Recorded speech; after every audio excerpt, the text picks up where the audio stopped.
The Crimson Isle is the most dangerous island in Skyblock, with mobs that have millions of health and a ton of incredibly powerful field bosses. The most powerful boss in the Crimson Isle is Kuudra, and the infernal tier of the boss is arguably one of the hardest bosses in the entire game, and I need to fight it. The reason I'm doing this is because I need to get a set of infernal crimson armor to do Blaze Slayer, but if I don't get the armor in 1 week, I have to give me your Terminator. Bro, you don't even play the game. You have to give a subscriber your Terminator.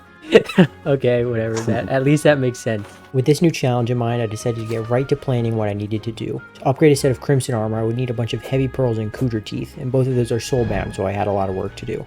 Heavy pearls are pretty easy. They have a 24-hour waiting period between collections, but with Matriarch's perfume, you can reset the cooldown, but only twice a day, so all I had to do was remember to get them, and I'd have enough in the week. Kuudra teeth are obtained from chests and kuudra runs, but I only get 2 per run and I need 410 teeth, which would take 205 runs. On top of that, you need keys to open the chest, which aren't just expensive, but are also hard to get because you need 2 nether stars per key, and nether stars are untradeable and only obtained from vanquishers, which very rarely spawn when killing mobs in the Crimson Isle, which would mean even more grinding. The only option left was doing infernal kuudra because the chests have 3 teeth instead of 2, which means I would be doing 70 less runs. The problem is, infernal kuudra is one of the hardest bosses in the game, and I didn't have any of the gear for it, and the gear I needed was incredibly expensive. I could afford all of it though, I just had to buy everything and try to forget how obnoxiously expensive what I'm doing is. The first thing I did was craft a Terminator. I already have one, but the reason I needed 2 was because of ultimate enchantments. You can only have 1 ultimate enchantment per item, and I wanted to keep Soul Eater on my current bow, so to be able to use a different enchantment for kuudra, the only way was to craft another Terminator to put it on. This is by far the most expensive thing I had to make, costing 700 million coins worth of materials. I already had a Judgment Core, so that didn't cost me anything, and I also did some Diana the week before, so I could make the 4 braided griffin feathers I needed, but those require soul string to craft, so I went and got that from Arachne. After that, I had to buy the materials to craft 2 stacks of tarantula silk, which is made from tarantula webs and enchanted flint. I also needed 8 tessellated ender pearls, which are crafted from absolute ender pearls and enchanted lapis blocks. Lastly, I needed 3 null blades, which are incredibly expensive, mainly due to needing a stack of enchanted quartz blocks per blade. Each null blade costs about 55 million coins just in quartz, but with that I had everything I needed for the recipe and finally crafted my second Terminator. But it's still not going to do much like this, so I went out to get some upgrades for it. The first thing I did was get the basic stuff like hot potato books, a recombobulator, and an optical lens for the precise reforge. After that I went to the dungeon hub to put stars on it because each star makes the bow have 2% better stats, maxing at 5 stars and a 10% buff. Lastly I went and got enchantments, but most importantly I got the ultimate enchantment Duplex 5. It makes your bow shoot an extra arrow that deals 20% of the damage of your last arrow, which may not seem very good, but I'll explain why it is later. After getting all the enchantments, I combined them all into this one book and put it onto my new Terminator, and with that it's ready to go. But I still needed a few more things. Most importantly, I needed a good set of terror armor. I'll explain why I specifically needed terror later, but for now I need to get a good set of it. I don't need a helmet because I'll be using a warden as it gives better damage per second. I already had everything I needed to upgrade it, but I needed to get pieces with the right attributes, specifically dominance. Dominance is good because it gives you a flat buff to your damage when at full health, and when you get enough tiers of it, the buff really adds up. I also got a set of Molten gear with dominance attributes on it because each piece of Molten gear gives a 5% damage reduction while fighting kuudra. With all 4 pieces equipped at once, that reduction scales to 15% per piece, which makes me super tanky. The only problem with Molten gear is that you have to combine identical pieces to combine attributes. With armor like Crimson, you can combine it with any other kuudra armor piece with at least 1 matching attribute.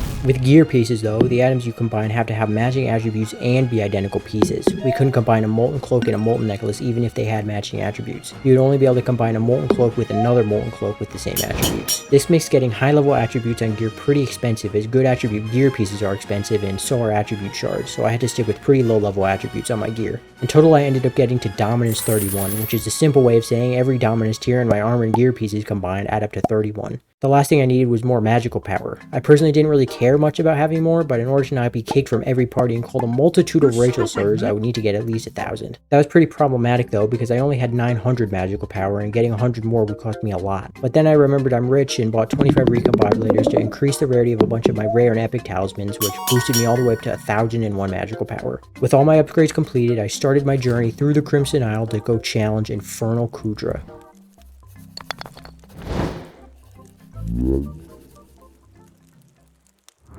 Upon entering Kuudra's Hollow, everything plays out exactly like the previous 4 tiers, but in case you're rusty or have never done Kuudra, I'll explain how it goes. Once the run starts, the bridge is destroyed and L supplies fall into the lava, and me and my team have to get the crates and take them to the center of the island. After we collect all of them, we have to construct a ballista to fire Kuudra. Usually you'd have to get the energy cells to charge it after this, but right now toxic arrow poison makes it possible to ignore this phase entirely. On burning tier and above, you can stun Kuudra by getting eaten and breaking the pods inside his stomach. The person playing crowd control is usually the person to do this, so everyone else can do the damage. Most people would do a thing called animation skipping when stunning, which saves a few seconds per run. Basically, you throw an ender pearl straight up, so when Kuudra spits you out, you teleport back inside of him, which bugs out the death animation and lets you get to the final phase a little faster. When Kuudra's stunned, he takes hit damage instead of real damage. Basically, you need to hit him a certain amount of times rather than actually damage him for a certain amount of health. This is where toxic arrow poison comes into play. Its ability counts as a hit, which basically doubles the team's damage and makes it possible to skip fueling the ballista. I'm pretty sure this is a bug, so it may get patched in the future, but don't quote me on that. Anyways, after this, the run would usually end on a lower tier, but on Infernal, that isn't the case. Instead of dying, Kuudra goes under the lava and a massive hole opens up in the middle of the island, which leads to Kuudra's lair, where the main focus of the Infernal tier is. During this phase, real damage matters, with Kuudra having 300 million health and a ton of insta-kill attacks. This is the part of the boss fight where my Terror and Duplex Terminator come in. Duplex is really good because it does a ton of extra damage and also because it does 2 jobs in one. For the hit phase of Kuudra, it's good because it shoots an extra arrow, which helps with getting extra hits, and in the final phase, that extra arrow gives a nice damage increase. Enchantments like Fatal Tempo are better for damage in the final phase, but that would require me to get a 3rd Terminator, and I am not doing that. Terror Armor is the archer variant of the Kuudra sets, and its ability helps a ton with damage. Not only does it grant more arrow speed and damage, but it also makes your bow shoot 2 more arrows. Lastly, Dominance is good here because most of Kuudra's attacks are one-shot abilities, so you're either at full HP getting the damage buff from Dominance, or you're just dead, and in the final phase you can't revive. When in this phase, it's good to spam the Ragnarok Axe's ability for a big strength buff. You and your team should also have Ferocious Mana on your armor, so be sure to constantly spam abilities to get the ferocity from the enchantment, as it helps a ton with damage. After a while, we finally took down Kuudra and got to open our chests.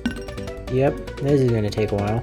The reason opening all my chests took so long was because of how expensive Infernal tier keys are. The keys cost 2.5 million coins to buy, and because I'm in the Barbarian faction, I also need 120 enchanted red sand, which cost another 1.5 million, so every chest I opened cost me about 4 million coins. This isn't that big a deal, but that means I'd be spending over 400 million coins on just the keys to open the chests. That meant I needed to only open chests that were worth at least 4 million coins. Usually this is really easy, as every chest has a guaranteed 1,600 Crimson Essence, which is worth almost 2.5 million by itself, and just about every drop is worth around another 1 to 2 million, so breaking even isn't an issue most of the time. The problem is I can't sell the essence I get because I needed to upgrade my Crimson armor, so breaking even wasn't easy. Thankfully, on my 4th Infernal completion, I dropped a Magic Find Veteran Molten Cloak, which is almost 100 million coins. At around 100 runs, I also dropped Magic Find Veteran Crimson Leggings, which I managed to sell for 265 million coins, and I also recorded my reaction to dropping them.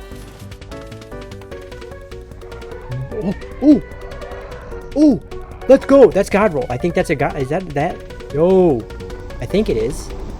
Magic Find Veteran. Let's go, dude! Finally, something good.